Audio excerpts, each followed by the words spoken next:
Hi there, everybody. I hope you're all doing well.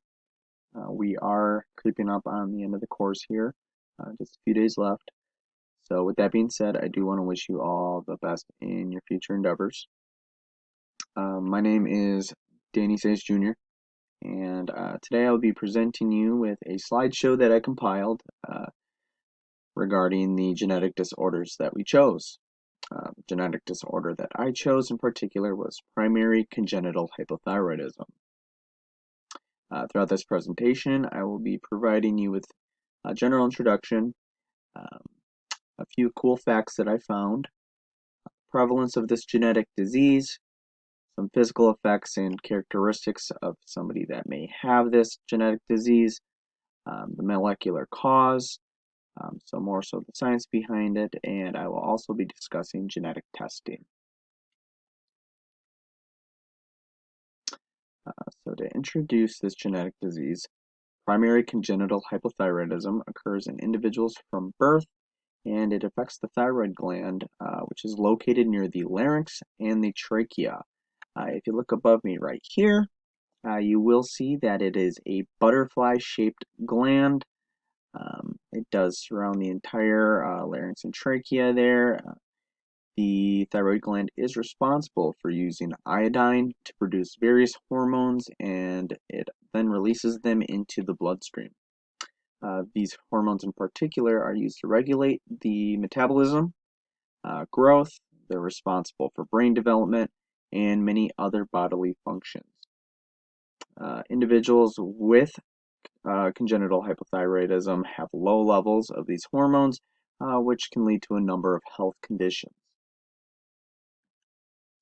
A couple cool facts before we get started here. Um, Primary congenital hypothyroidism was once known as cretinism. This means one who is human despite defects. Um, this demeaning term was essentially used to describe the physical effects of primary congenital hypothyroidism. I do have a picture later on in the slideshow that will show um, what some of these physical effects are.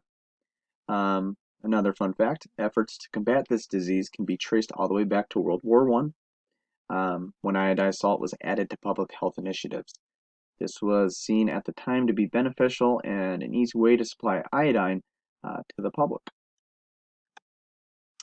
Next, we'll be discussing the prevalence.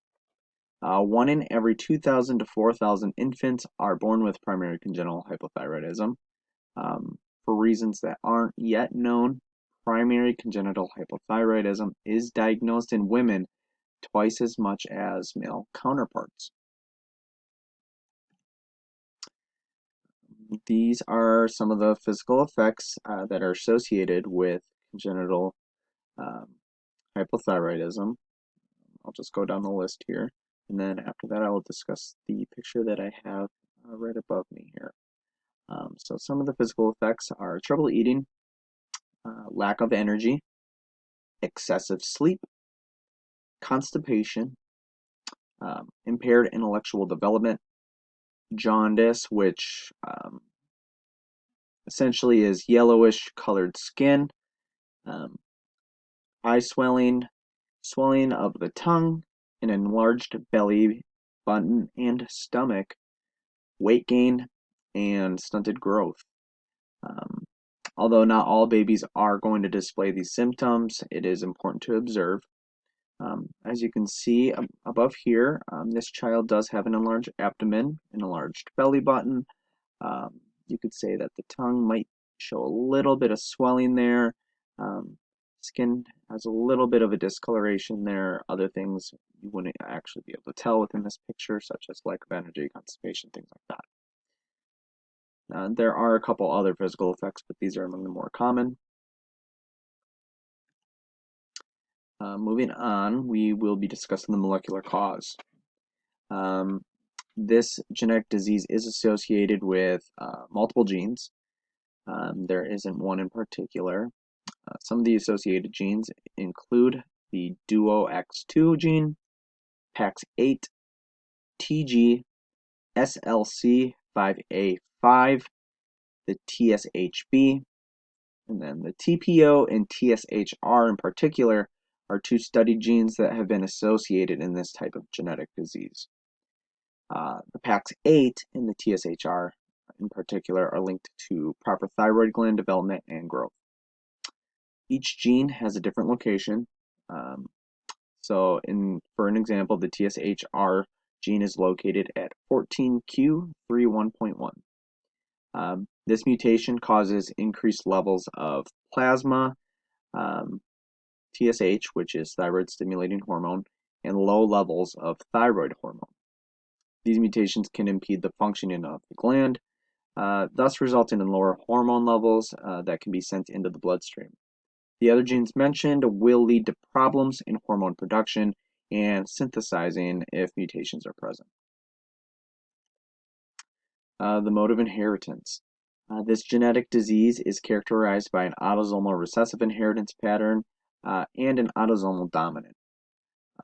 Autosomal recessive essentially means that each parent had a mutation on the associated gene.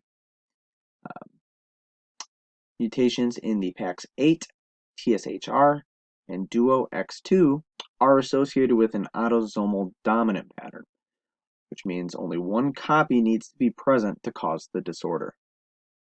Mutations can also develop in embryonic development. The sperm and eggs are essentially altered, and this creates the disorder sporadically. I do have an example of this disorder. This particular genetic pedigree that I created is an example of an autosomal recessive pattern of inheritance. So as you can see on the left here, I do have everybody who is affected, colored in black with a cross through it.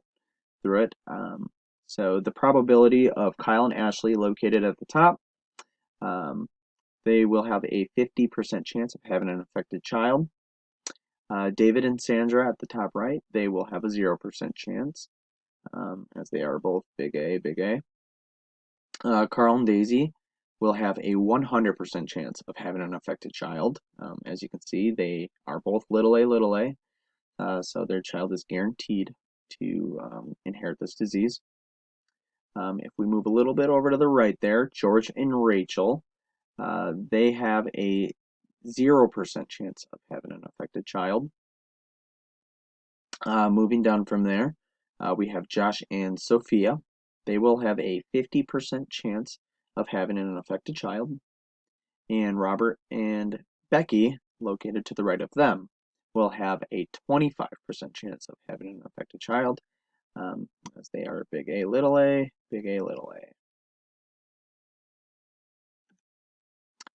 Next, we will be discussing genetic testing of primary congenital hypothyroidism.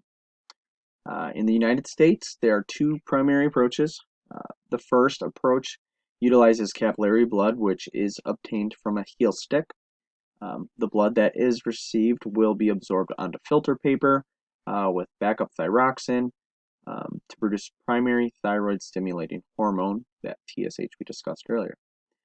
Primary thyroxine with backup thyroid stimulating hormone is the second approach.